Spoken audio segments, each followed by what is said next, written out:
AP Sen invited me to his home in Nagpur and said, well, there is a distinction between the life of a lawyer and the life of a judge. A judge always leaves footprints in the sand, on the sand, and those footprints are the written word which you have crafted. But he said the lawyers, however eminent, the brilliance of their argument is lost to future generations. When I was invited to become a judge of the High Court in 1998, I consulted a lot of very learned people because I was not very sure whether I should accept the offer. And one of those very learned people in our profession I consulted with Justice AP Sen, who wrote the famous ADM Jabalpur judgment. And Justice AP Sen invited me to his home in Nagpur and said, well, there is a distinction between the life of a lawyer and the life of a judge. He said, a judge always leaves footprints in the sand, on the sand, and those footprints are the written word which you have crafted. But he said the lawyers, however eminent, the brilliance of their argument is lost to future generations. So he says, please decide whether or not to accept judgeship based on what you want to be 20 or 25 years down the line. But perhaps Justice AP Sen did not have the benefit of modern technology. Because today, the transcripts of legal argument that we are presenting will be an eternal resource of what brilliant legal minds argued in the courts. See how it is transforming the face of our judiciary.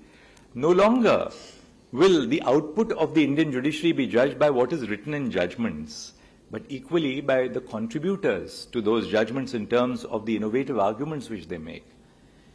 So the lawyer's argument, the lawyer's personality, the turn of phrase, the heat, the dust, and of course the camaraderie in courts can now be all incorporated in this virtual world that we live in.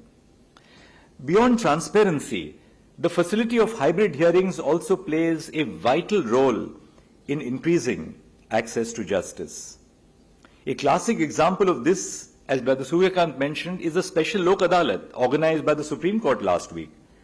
Through this initiative, we successfully disposed of over 1,000 pending cases, bringing relief to litigants who had been waiting for several years in areas as diverse as land acquisition, service, consumer protection, civil, motor accident claims, check dishonor cases, across the spectrum.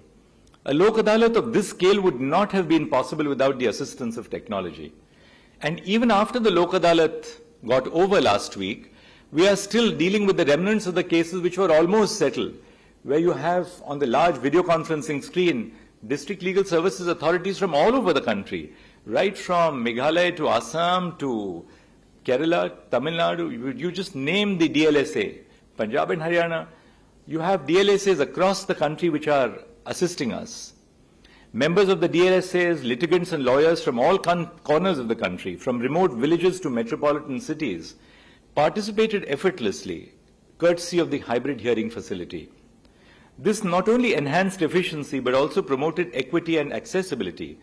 Litigants and lawyers did not have to endure lengthy travels, saving time, money and resources, and thereby realizing the core objectives of the Lok Adalat.